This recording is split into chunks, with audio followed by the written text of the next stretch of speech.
But the biggest impact on the housing market itself is the retaliatory tariffs. So each time we've seen this happen, house prices never come back down. They just don't.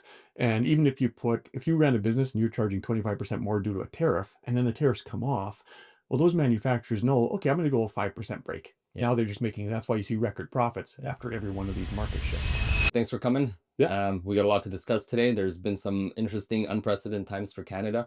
We'll start with a credibility check. Myself personally, I've been in real estate since 2009. We started our own firm in 2018. Well, basically, we were doing about 1.5 transactions per day last year, and on track to do the same. So now that that's out of the way, Darren, you're from Pacesetter, Yes. sales area manager. Tell us a little bit about yourself, your background. Yeah, so I started in construction. I was a framer, finisher, cabinet maker. I'm certified in more courses I'm going to bore you with.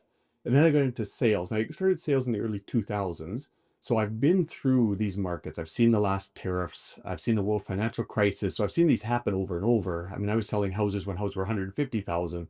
Now that same house is 600,000. But I've seen what's caused those. And I mean, that's the real estate market. Right. Awesome.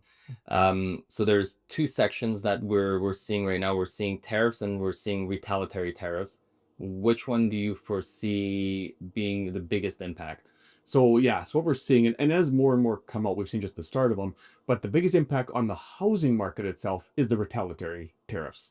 And to give just a bit of an example, we make the OSB, the plywood for our I-joist floors in Canada. Right. We then ship it to the US and they put the cords on it and they ship it back. Mhm. So when you look at just the flooring in a home, it gets a 25% tariff when it goes over the border, 25% when it comes back. So that's a 50% tax. So you're going to see floors alone 4,000 to 8,000 per home. So I'm part of Qualico, Pacesetter, which is one of the largest Canadian home building companies, and we did a study on it, and you're going to see about a $35 to $75,000 price increase just on bare cost. Wow. And that's not factoring in sales pricing and potentially land increases. And there's going to be shortages. I'm seeing from the banks right now, they are also being cautionary on lending because a builder and a buyer sign an agreement at 550,000 for a 1 year build, and they're okay with it. It's approved, it's appraised, all of that. But what ends up happening is when you give that original approval, what happens if that house construction now, instead of it being 550, now it actually costs 600,000 to actually build, right? Will the lender at that point lend that additional money? Will that value hit? It probably will still hit because we're a lot less in Alberta than traditionally across Canada, and houses are always going to keep being built. And people always factor in and say, well, Alberta oil and Canadian oil and energy is our biggest driving factor. But internally within Canada, the biggest driver of the economy is building property for Canadians and new to Canada to be living in. So that's one of the biggest drivers. So if we stop all of a sudden construction, that's going to spike housing huge, right? What's Qualico and what's Pacesetter doing in anticipation for the tariffs right now? So yeah, so we're really looking at them and watching them so closely because they're not coming in immediate. There is it's a trade war. So the Trump administration is bringing these ones, and then our government's going, okay, we're going to bring this. And the provinces, because we're of course run a lot different than the US, are also looking at their own counter tariffs. So we're really keeping an eye on it, but we do strongly know the cost is going to go up. We can't stop that. The tariffs are going to do that. Now, if they last less than 3 months, might be more minimal. Realistically, the last ones were over a year. We expect the same thing to happen again. What Qualico has agreed to do is we're not doing an escalation clause. Escalation clause is very common, Mhm. and I don't fault any builder for it because you can go bankrupt if your cost goes up 75 grand. That's more than the margin of the house. Right. They just can't support that because that's not your overhead costs yet.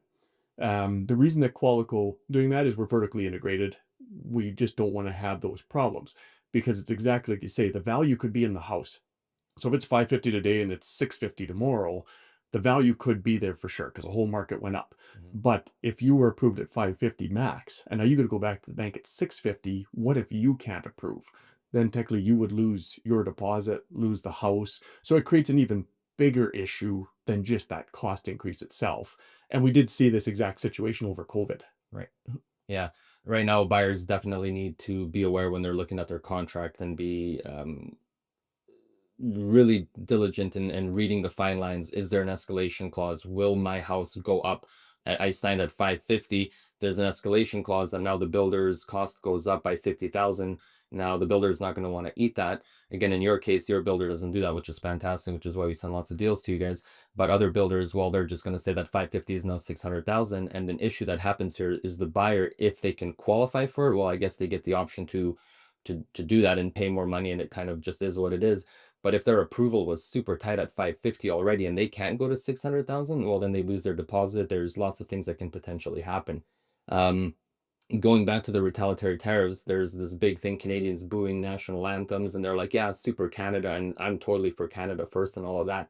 The problem though is Canada has always been so reliant on the states for everything that we don't have the infrastructure, the capacity to, you were talking about the floor joists and all of that. We don't have the ability to manufacture that.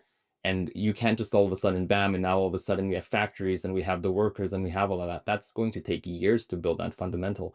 So this should have been things that we've been implementing over the last, 4 to 8 years, but through just flat out what it is, weak leadership, we didn't have that. We've always been reliant on it, and now saying, okay, well, we're going to tariff you 25% back.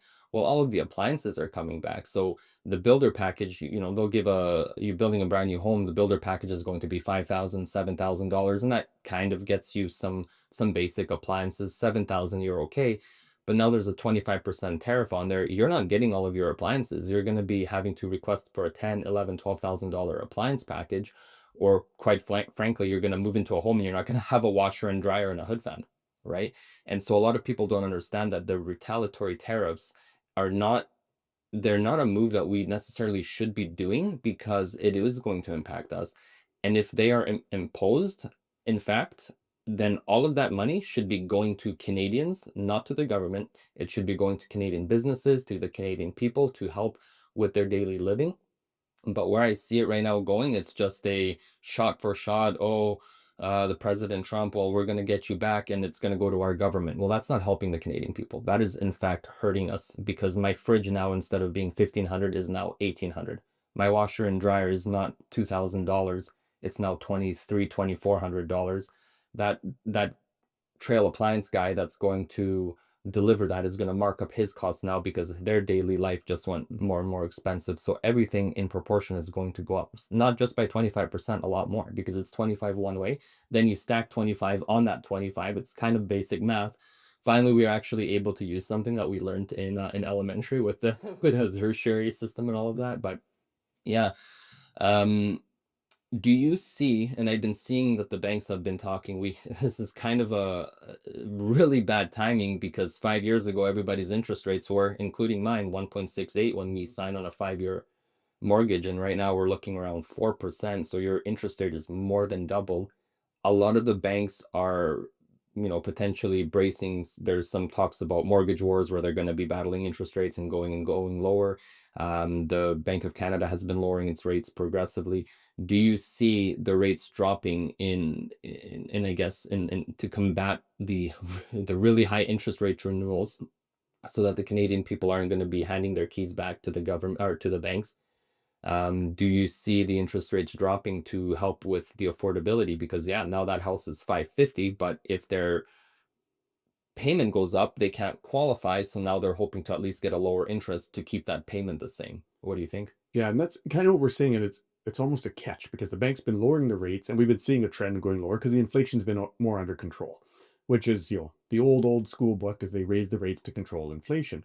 What's going to happen with the tariffs is inflation's going to go up. Like you say, it's going to cost people more money. The bank is going to, and Bank Canada has said they're going to have to lower rates, which is going to increase inflation even more potentially, but they have to counteract exactly that. People's daily costs, people are living outside their means. In Alberta, it's a little more of an affordable, taking Canada as an average, than other provinces. Other provinces will feel it even more than we will. But that is what you're looking at. So if a house is 550 and it goes to 6, what they're going to do their best at is make sure that that payment monthly at 550 is still the same payment at 6. So it's a higher price. But yeah, counteract those interest rates. How fast that happens almost depends how fast the effect of the tariffs hit us. Right. Yeah. So it's good news, the interest rates go down. Bad news, the house price goes up. So basically, your payment stays the same, but overall, the house prices just keep climbing, and it kind of is how is what it is in that situation. What about supply chain issues? Do you see this getting halted now? Because again, there's uncertainty. People are going to stop producing the final products, the interim products, stop producing the raw resources. Is there going to be aggression between the countries now? Like, well, we don't want to send our aluminum to make beams. We don't want to send our raw wood to them to make the 2x4s, and then America saying, well, then we're not going to send you anything. Do you see that happening? You know what? Yes, I can definitely see some potential supply issues coming. Time's going to tell. But you look right away, the first set of tariffs are just announced, and the Quebec aluminum plant shut down. Right. So 70 people out of a job right now because they know they can't do it. The automobile industry has actually lobbied to Trump, and that's why he's delayed Right. the tariffs, because they basically said, we're just going to shut our factories down. Here's how many are going to be shut down. Mhm. So if that happens, where they don't think they can be sustainable, and they start shutting down, that will cause issues. The last time with the tariffs, what happened? I'm going to use drywall as an example. Sure. We were buying a lot of drywall from the US, even though we make it in the East. They don't make enough in the East, but the tariffs made it so expensive. It was good we were buying more Canadian, but with the shipping and everything, it was still costing us more to buy from the East than it was with the tariff. Yeah. So it became quite an issue. And again, we ran into supply issues trying to combat that. And one of the big reasons is you look at housing for a big example. We've sold houses months ago that were in the middle of building. Well, the tariffs aren't, you know, backdated. They can't say, oh no, you ordered this 2 months ago, so it's not going to be tariff now. No, it's today. Yeah. So that wasn't accounted for. Where a lot of the builders will say, oh shoot, I don't know what should we do? We pause the house. Right. And now you've seen it with the condo buildings with steel. Yeah. A lot of condo buildings have paused construction, no longer honoring the sales because they're afraid of what steel's going to cost. And in a condo building, steel is a massive Right. piece. So they don't know what their cost is going to be. So they don't know their selling price. So they've been put on hold, which just amplifies the issue. I mean, if you look a few years ago, we were 5 million houses short. Last study, we're 5.83 million houses short. Yeah. And so the problem's going the wrong way. And this is only going to amplify that same problem. Yeah, and that's a big thing. Like, there's some bad mistakes being made in our government. So recently, there was an MLI program was funded by CMHC where investors could joint venture or purchase properties based on their equity, buy homes, uh, allow affordable living. And now, due to a lack of an actual federal government, which I still can't believe is happening, they're deciding to strip that away. So that's going to cause a huge, massive deficit on even more of those affordable homes for people. And I guess in addition to the high-rise condo buildings that are created by steel, especially out east and out west, that 5 million is going to escalate substantially, and just flat out, if builders aren't going to get paid, they don't want to build. And if they don't know if they're even going to get funding, well, the banks aren't potentially going to give them funding, so there will be a big seize. And just basic supply demand mathematics or principles or formula or whatever you want to call it, everything will go up. And not just that, as the interest rates climb lower and lower and lower, people are going to start moving. The reason why there hasn't been such a big shift in the last little while, and it's been pretty crazy. Like, we're running into multiple offers everywhere we see, townhomes, houses, things like that. But it's still relatively slow because people 5 years ago bought at 1.68, right? My house 1.68. And I've since then purchased 3 homes, and I've kept all of those homes for the simple fact of, well, if I got rid of my 1.68% interest rate, or if I sold it to buy another home, now my payment is substantially more. A, the prices of homes went up. B, the interest rate is so much higher. So a lot of people have held on to that home. But now as the rates are climbing, so if we already went down to 4, if we get down to 3.5, 3, well, the difference from 3 and 1.68 or 1.8 or 2 isn't that high. Changes are going to start happening. People are going to be unloading those properties, chasing after everything else, and there just isn't inventory.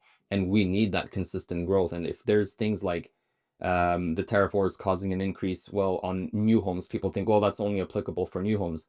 Okay, so if we have a home that's brand new, it costs $700,000 instead of 650,000. If you have a home that's 1 or 2 years old that was trading on the market for 600,000, well, we're going to suggest to that seller when we're sitting down with them, hey, look, increase your price 50 grand because there's nothing available on the market. And then now all of a sudden you're getting massive increases in residential resale properties just to catch up with a massive gap in brand new construction, right?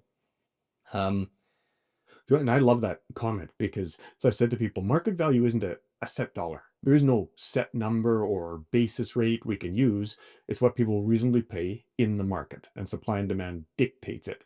Because really, a townhome in Vancouver that's $1 million, or a townhome here that's 450,000, shouldn't really cost that much different to build. We're both in Canada, but the market says it's this, and that's exactly where we're trending. And you know this even better than I do. Greater Edmonton has 1.6 million people almost, Mhm. and 3,000 listings. You break that down by product and by quadrant, you're gonna have a tough time finding a single family home in the 4 to 500 in the Southwest. You might find two. Yeah. So that's creating it, and new can't counteract that because we don't have the land. Yeah. So it's just forcing, so supply and demand is already forcing prices up. Tariffs are just going to amplify to make it happen a lot faster. Yeah. The average home right now, 550, 600,000. If things happen the way that they're happening based on what the builders right now are looking at, what's this $550,000 home going to be in a few months from now to build? Yeah, so what you're seeing is even the 550 now, before the tariffs come in, we're running out of that old land, and land is rising so fast in cost. So that 550 home today to build before the tariffs is already hovering close to six. Mm. Now the tariffs will bring that home closer to 650. So you look at the 550 home from 3 months ago will go to 650, but 80 or 30, 40 of that will just be land and then the tariffs. So we're really doubling up right now. Right. So shortage of land, increase in costs overall, an increase, especially in Alberta. If we take away Canada and just focus on Alberta now specifically, that's where we're at. A lot of people are coming here from BC. A lot of people are coming here from Ontario. They've given up. The cost of living is too expensive. Jobs, things like that. There's plenty here. I think with this whole Canada First directive, which I've always been a fan of, I have a giant province of Alberta flag in my man cave at home. I think we are going to be focused very heavily on energy and production and oil, and we're going to be bringing a lot of people coming here, and there's a lot already moving here in anticipation for that. I think we're going to be getting a lot more. Where do you see rent prices going? Because now that $550,000 home, I mean, we built one with you a while back, and the strategy to that was we were going to rent upstairs and downstairs, and we had set pricing, right? And that set pricing originally was going to be $2,000 and $1,200. I still remember it vividly, and that would have covered our costs, made very little, but that's just how it is in investors. It would have been enough for me to be motivated to take my money out, go through all the risks, the qualifying, the headaches, the build time, all of that fun stuff. But it was just enough to cover my costs, make a little bit on top of that, keep the rents relatively low. But now, if that home is now 650 to 700 for that same home that was just recently 550, I mean, I know it sounds like a rhetorical question, but I don't believe the landlords are going to be swallowing that. Like, what do you think is going to start happening with rental demand? Yeah, you're exactly right. So our rental demand's already so high with, the last few years, over 200,000 people a year coming to Alberta. Now with the manufacturing being hit the most from these tariffs, that's most the East will all be affected, but that will have more job loss there. They'll come here for jobs. And like you said, with our energy sector, that's the one thing that, the US really wants. So there is even the proposed tariff on oil was only 10%. Mhm. Right now, even that's kind of not necessarily going through. We don't know the future, but what it's looking like because they want it, and US is pushing for Keystone. So there will be a lot of jobs coming here. Right. Um, but yeah, it's going to cause, because the rental market already, we're under 2.4% rental. And we know, 5 to 8% is kind of your balanced. 2.4, when you take into account people are always moving from one to another, Mhm. is almost no rentals. So the price is already driven up. And like you mentioned, the MLI program, which pulled back quite a bit and allowing a lot less in here, now is going to create, again, a Mhm. higher rental demand. We just saw in February the average rent for two bedroom, and you say like a two-bedroom basement suite, you were renting 1350 to 1550. The average now for two bedroom, this takes apartments, basement suites, garage suites, is $1,780 a month as the average. You used to rent, a home for that. Right. We're seeing now rents on houses anywhere from the 2,400 to 3,000 a month. Mhm. We're seeing the basement suites, depending where they are, but between the 1,300, 1,800, and these are rising. And you're right. Not only there's two things. One, the landlord's not going to absorb any of the costs. But two, it's just like anything, supply and demand again. Demand is so high, you can ask more. And you gotta look at it, whether a person owns one rental or 100 rentals, it's a business for them. Yeah. And if the business says, doesn't mean you're going to overcharge, but if you're renting for 1,500 but the market says that's 1,800. Maybe you want to be a little bit better and you go 17. You still went up $200. Yeah. And that's what we're seeing. And these aren't just random numbers. You own a bunch of Yes. residential properties. I currently have 5 doors, 4 more are being built, potentially 5 more. We'll see how that goes. Good old MLI is sticking it to us. So, we're sitting with my own principal residence plus potentially 8 or 9 other rentals, depending how the next couple of weeks go. So we do know our stuff. We do know the numbers, and you can see it.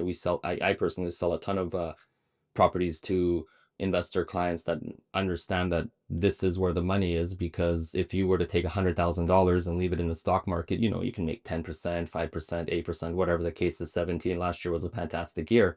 But when you take $100,000 out, you can leverage and purchase a $500,000, $600,000 home.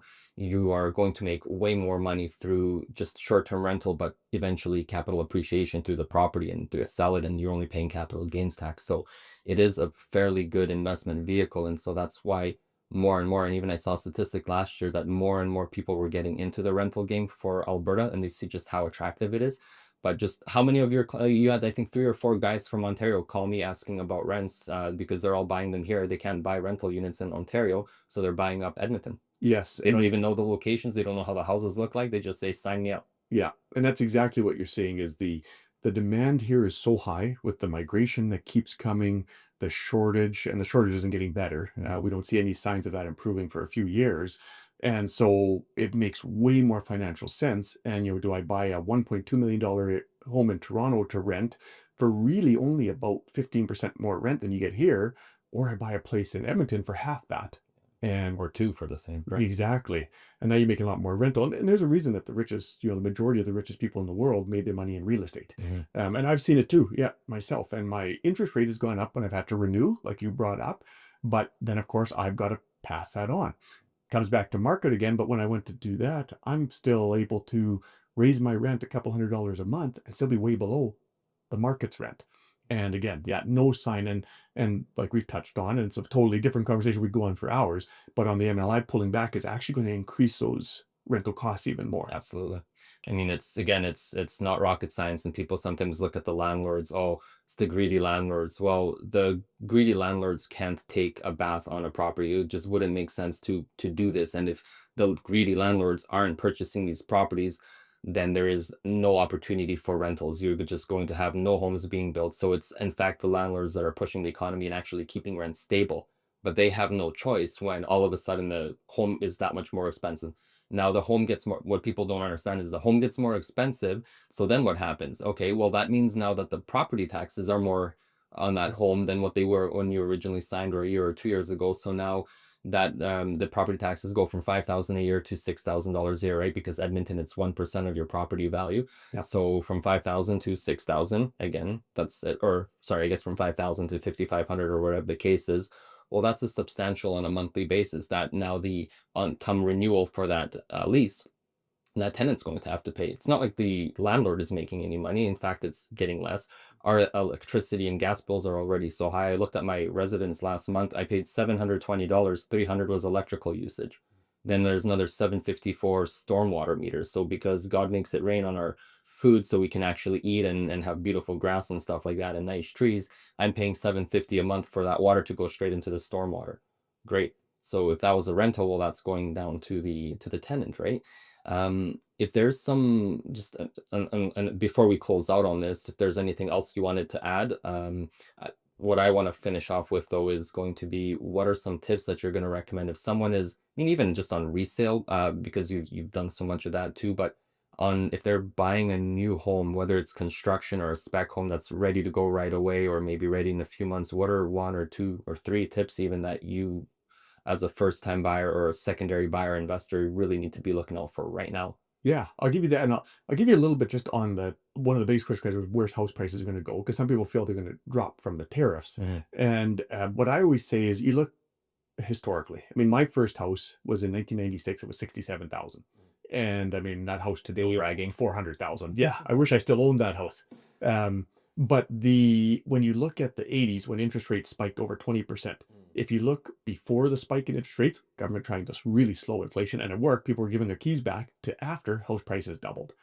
You go into 2005 to 2008. First, the biggest boom we've seen or nationally, followed by the world financial crisis, the worst recession we've seen since the 1930s. House prices went up, came down a bit and leveled 79% higher in that 3-year span. 2013 to 16 was 13%. And of course, COVID, we all know, up, back down, leveled out 21% higher. So each time we've seen this happen, house prices never come back down. They just don't. And even if you ran a business and you're charging 25% more due to a tariff, and then the tariffs come off, well, those manufacturers know, okay, I'm going to go a 5% break. Yeah. Now they're just making, that's why you see record profits after every one of these market shifts. But really, yeah, when you're looking for a home, very, very crucial. The number one thing is the escalation clause. Mhm. Make sure, because if that's there, and some builders have where they'll give you your deposit back if you don't take it, that's all fine. But like you said, if a house was 550 when you bought it, now they're going to sell to you for 6, but that same house is 650. Mhm. You take your deposit back, you got to buy it 650. Right. So you're kind of stuck. Yeah. So Fair. watch the escalation clause. Make sure you got a price guarantee to it. When you get your mortgage rate, if it's a quick possession, existing house, anything else, easy, get it locked in 30, 60 day, 90 day, whatever your possession is. Mhm. If it's a build, be sure to get a long-term locked rate. Now, when you get closer to the finish, now you can adjust that Right. and get a lower rate potentially. Well, again, there's two mortgages. I won't go much into that. There's draw and completion. In a rate dropping environment, completion mortgage is the most desirable. So you can lock in a rate today, but rate shop at the end. Yeah, the main But thing with yeah, sorry, yeah, just to dig into that because it happens when someone is building, the builder says 9 to 11 months, so people will say, "Okay, I'll lock in a rate for 1 year." But what might happen, again, we were chatting about it earlier, is there will be potential delays and maybe the lumber doesn't get ordered. So you were told 9 to 11 months, but now that might take you 13 to 14, 15, 16 months. So if you locked in a rate, and everything was good, well, that's going to potentially expire. So you might want to be looking at a 2-year rate lock, and then when you get closer to your build, adjusting to see if you can get the lower rate closer to completion. yeah, exactly. So you might today get say a 4%. I think it's some better, but a 4% rate on a 5-year term if you move in 90 days. And your 2-year might be 5.5%. It's okay. Take it, because what it does secures your approval Right. more so than the rate. We know rates are going to drop. So now when that house is done, that original 4 goes down to 3.5. You don't have to stay with the 5.5. Right. So you renegotiate back down, but you know you're approved. You don't have to recheck, you don't have to readjust anything, and you're just protecting yourself. Mhm. So that's usually, some of the best advice I can give. There's so little on the market. Reaching out to someone like you, get some stats. I tell people, check existing too. Build it's like a new car. You go into the car lot, you can get something a couple years old and get a little bit cheaper, but it's got some wear and tear, might be a little dirtier, it's up there, but you can look at it. New is that I'm going to get what I want. It's new, it's got warranty, everything's secure, but you're going to pay a little bit more Right. for it. So it's kind of, I'm paying, I like to use the car analogy because I'm paying for that brand new, nobody's touched it, it's personalized to me. Right.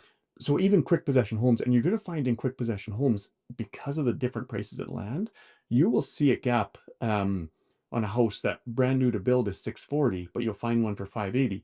And it's not because the builder did this huge discount, it's because that lot was $60,000 Yeah. less when they bought it. And builders typically don't raise their land prices. Yeah. Yeah. They're just going off with what's available. So look, man, I appreciate your time a lot. Thanks for jumping on with us and answering a bunch of questions that basically everybody's answering. Next time we do this, I really hope we have a little bit more light at the end of the tunnel. We have a lot more questions answered because, like you said multiple times, and like everybody feels, there really isn't any info out there. We're just kind of there's no government out there and there's no info out there, so we're all just kind of dangling, waiting for information. Everything's being stalled right now while everything is going to jump and become more expensive. So we'll see when we get together. It might be in a month, it might be in a couple of weeks, depending on some of the news. But thanks for your expertise, thanks for your knowledge, thanks for coming on. No, it's See great. you soon, man. Glad to inform people. Yeah, totally.